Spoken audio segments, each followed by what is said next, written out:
Hello, the task 2 recording. My group is CIS. My name is Katilena Medrano Palacios.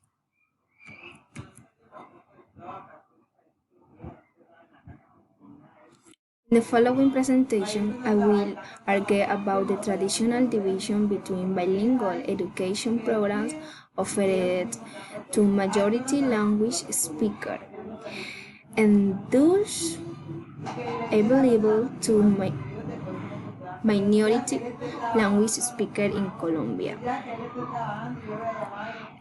Statement particularly, Spanish-English bilingualism has been privileged. This is seen as a providing access to a highly visible, socially accepted form of bilingualism, leading to the possibility of employment in the global marketplace. In contrast, bilingualism in minority Amerindian or Creole languages has been generally undervalued and associated with an invisible form of bilingualism related to underdevelopment, poverty, and backwardness.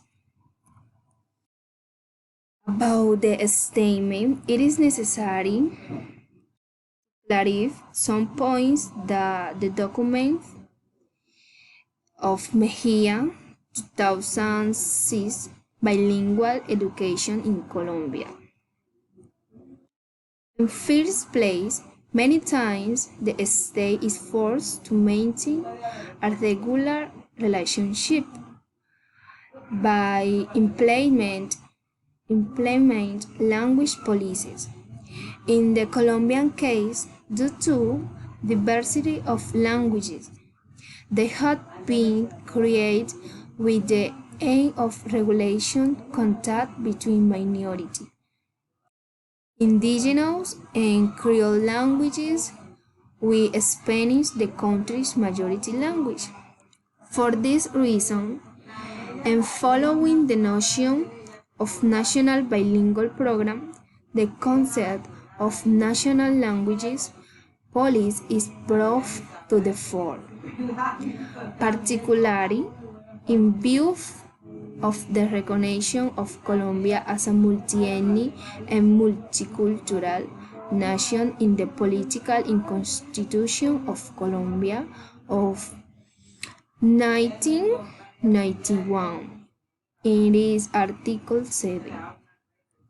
For its part, bilingual education in majority contexts occurs mainly in private schools of upper middle class families, and with the support of foreign organization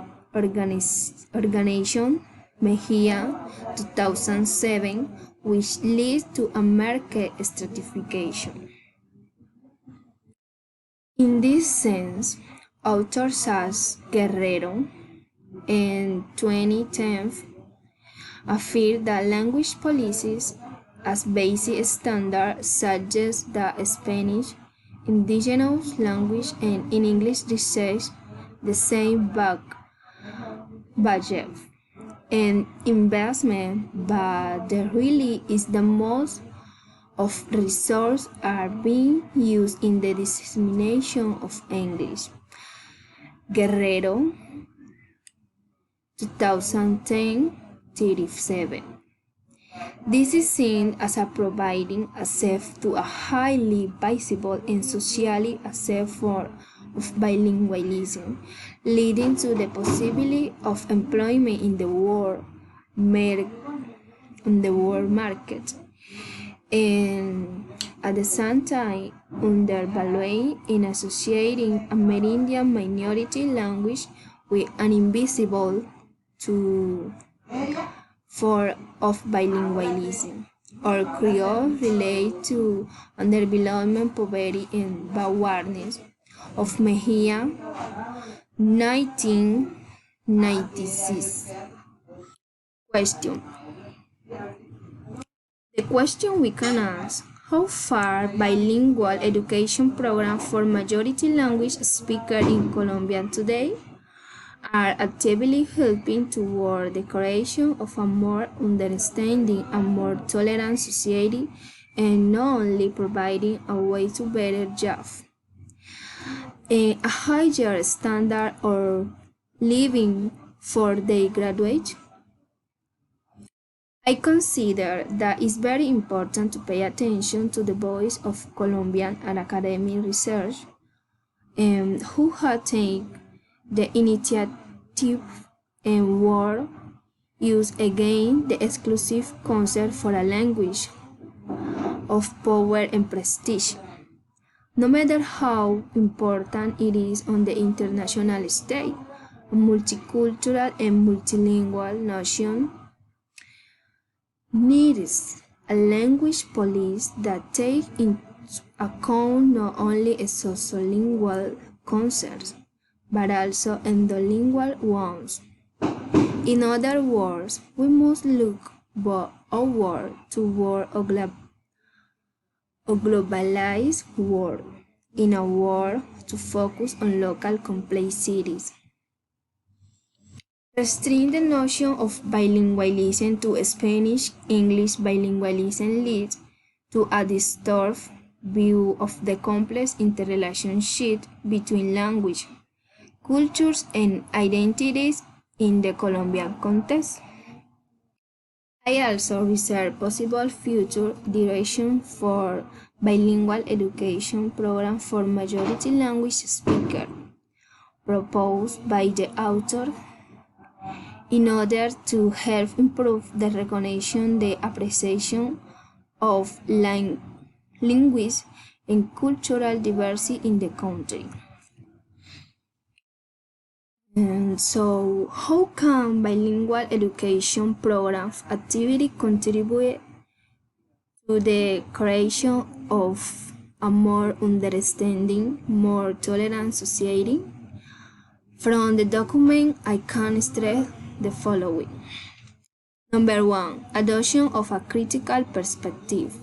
Number 2, development of bilingual education programs in the public or state sector.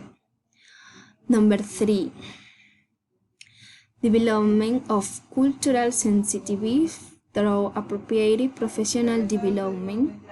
Number 4, development of coherent intercultural institutional policies. Number 5, revaluation of the role of Colombian bilingual teacher.